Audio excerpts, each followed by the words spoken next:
I was fooled so badly by this trick. Oh my gosh. So the spectator thinks of any card, then they shuffle the cards themselves, and in the end, they end up finding their card in the most impossible way. It's awesome. It's also completely self-working. Let's get into it. All right guys, so you can use any deck of cards for this. There's no setup. Borrow a deck of cards, have the cards shuffled and mixed up. And then we don't actually need a full deck for this. We can just use some cards. So just to make it go a little bit quicker, we'll use that many. That should be fine. So you can give these to the spectator. They can mix them up again if they want to. And then you just spread them face up and you say, think of any card. You can just think of it. So they don't pick it, they don't pull it out. They're just literally thinking of a card. So in this example, let's say they're thinking of the 10 of diamonds, okay? But you have no idea what they're thinking of. You then give them the deck of cards and ask them to shuffle it. So this is the crazy bit, right? They're just thinking of a card and they mix the deck themselves. That's what they're gonna remember, right? They shuffle these up. And then you say, fantastic. Now you are about to become a magician. And you're about to find your own card and you're gonna have no idea how you've done it. But I have every faith in you. So I'm going to deal the cards out like so. And even though you're just thinking of a card and you just mixed it into the deck, all you have to do now is just hover your hand over the pile and you will find the pile with your card in. So they'll hover their hand over like this and then they can stop on any pile. Let's say they stop there. And then they have a look in that pile and they found their card. Look, that's amazing. And you say, wow, that's absolutely incredible. But let's try it again to see if that was luck. So you deal the cards out again like so, and you say, so you might have got lucky. I'm impressed that you've done it first time. That is impressive. So we'll do it one more time, just to prove it wasn't luck, okay? And you have them hover their hand over the cards like this, and they can literally pick any pile. Let's say they go this pile, okay?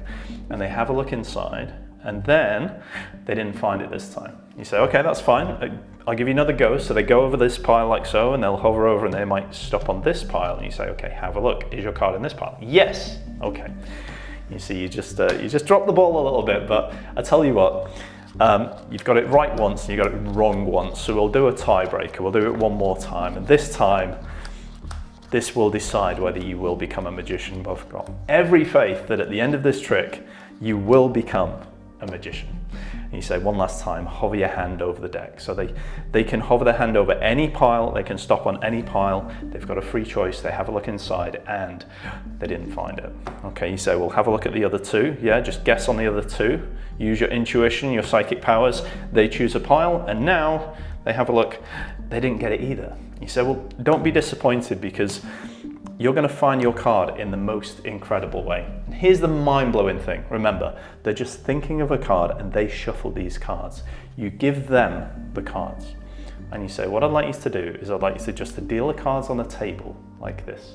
Whenever you feel the urge, just stop. They can stop. They feel the urge. They stop on one card. They're thinking of a card. They shuffle these cards, but the card they stop on is always the selected card. This is so fooling. It fooled me so bad. There are so many secrets involved with this and it's super easy to do. Let's get into it. Guys, if you like the trick, hit the like button and don't forget to subscribe because we do new awesome tricks like this every single week. And if you think this is a banger, then write banger in the comments down below, just so I know that you guys are enjoying it. And if you'd like to take your magic to the next level, you might want to check out my Magic Mastery VIP bundle. It is 4 courses in one. It is the Ultimate Beginner's Magic course.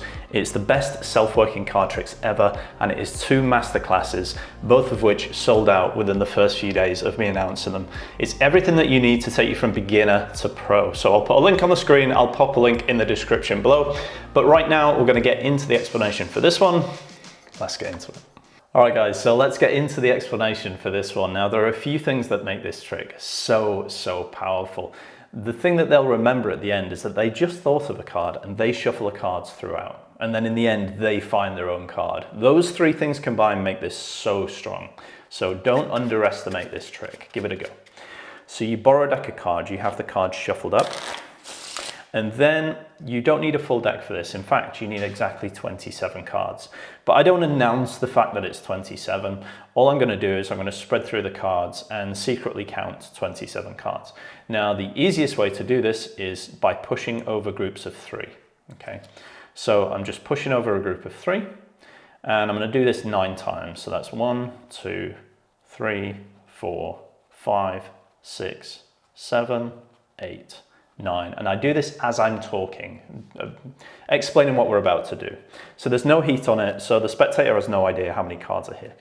So then you get the spectator to shuffle up these cards, and this is the cool part. You spread them out like this, and you say, just think of any card.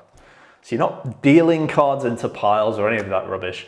You literally get them to think of a card. Now let's say for this example, they're thinking of the Jack of Hearts. Okay, so they're just thinking of it. They don't tell you, they don't pick anything, they don't put it back. They just think of the card. And then you give them the deck to shuffle. So they're thinking of the card and they're mixing the cards. And they're thinking, there's no way he's gonna find this. And it's exactly what I thought when I first saw this as well. It's nuts. So then you explain that the spectator is about to become the magician. And you're going to deal the cards out from left to right into 3 piles. Okay, so you start on your left and go to your right like this. And you explain at the end of this, you're going to find your own card, and you're going to become a magician. You will become a magician. And that's the theme throughout this whole trick, and it's important. Okay, I'll tell you why later.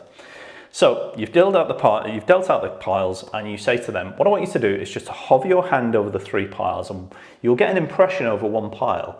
And any pile you want, just put your hand on, so they can guess here. Now, what we're doing secretly here is we're just finding out where their card is, because we don't know, right? So they spread the cards out, and they don't see their card. All right. So they'll say, no, the card isn't in that pile, and you say, fine, that's fine. We eliminate this one and just say, there's 2 more, have another go. I'm sure you can do it. So they hover the hand over, they'll pick any pile, doesn't matter what it is, and they'll have a look. And then we don't see the card here either. So then the card must be in this pile. We don't even have to look at this point. We know because it's not in these 2, it's got to be in this one. All right, so at this point, we don't even look. But at the end of that, we know which pile their card's in. We don't know what it is, but we know which pile it's in. We know it's over here, right? Because they said yes to this pile. So we always put this pile on top, like that. And we're going to do this 2 more times, and every time we're going to put the pile on top. So again, with your presentation here, you'll be saying, okay, well, I think you need a little bit more practice, okay? But I promise you, in the end, you will become a magician. Okay, so let's have another go. And you deal the cards out like so. Hover your hand over, drop it on a pile, see if you can find your card. So they try again. This time they'll say, yes, it's in that pile. Okay. Now remember, we don't know what the card is, but they've seen it, so they say yes. So we now know it's somewhere in this pile. And so now we have all the information we need. We put this pile on top of the other 2 piles. Okay. We'll do this one more time. So as you deal the cards out like so, this is the final time, and then we're going to get into the amazing psychic stop finale. I'll show you how to make the spectator stop on their own card, which is so cool. So you deal these out, you say, okay, let's give it one more go, and then I promise at the end of this you're going to become a magician. So they choose any pile. You say, is your card there? No, it's not over there. You say, pick one of the other 2, let's see if you can find it. And they have a look through here, they don't see it. Eventually you'll find which pile it's in. And here's the cool part is now, when you spread them out, they'll confirm they can see their card, okay?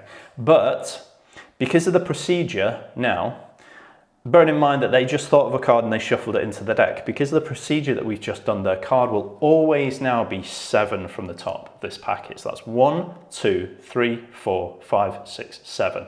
Works every time, all right? It's always 7 from the top. So once again, when they confirm which packet their card is in, we put that on top of the other 2. We now know exactly where the card is, and it's time to reveal that card using the psychic stop. Now, this is a force. It's not 100%, but stay with me because I'll show you an out that is seamless, and it's a really great finish, and we've already set it up. So let me show you what I mean. You're going to give the spectator the cards, and you're going to ask them to start to deal the cards slowly. And anytime they want, say stop. But the way that you say that is important. You're going to time the end of that sentence anytime you want, just stop. You're going to time that so they're dealing the fourth card. So in other words, they do something like this. You say, deal the cards onto the table. So they start dealing. And you say, wherever you want, just stop. And they will deal 2 more cards and they will stop on their card. And you inside will freak out. But it works 90% of the time. You will absolutely blow your own mind. And when it happens, it's the best feeling. But you're saying now, Matt, what if it doesn't happen? What if I get that one person who's like, and just keeps dealing, right? And they keep dealing, they keep dealing, they keep dealing. And then they stop, right? It's fine, because we've already set up the end, trust me. So they stop on this card, you say, this is brilliant. Wouldn't that be amazing if that was your card? And you put that out and you put all of these on top, okay? Wouldn't that be amazing if that was your card? And they say yes. And you turn it over and you say, well, I'm not that good. Okay, so it's a bit of a joke. And then you say, but maybe you are. And you take that card and you put it on the bottom of the deck. You ask them to turn the cards face up and you say, didn't I say at the end of this, you would become a magician? What I want you to do is to spell out the word magician. And they'll spell out the word magician, M-A-G-I-C-I-A-N. And on the letter N, they find their card. So even if you miss the psychic stop, you've always got an out, which you've been setting up through the rest of the trick. Guys, I hope you like this one. If you like it, give it a thumbs up. Tell me it's a banger in the comments. And if you want to see my most viral tricks that I've ever posted on YouTube, check out this playlist next. Thanks so much. I'll see you in the next video.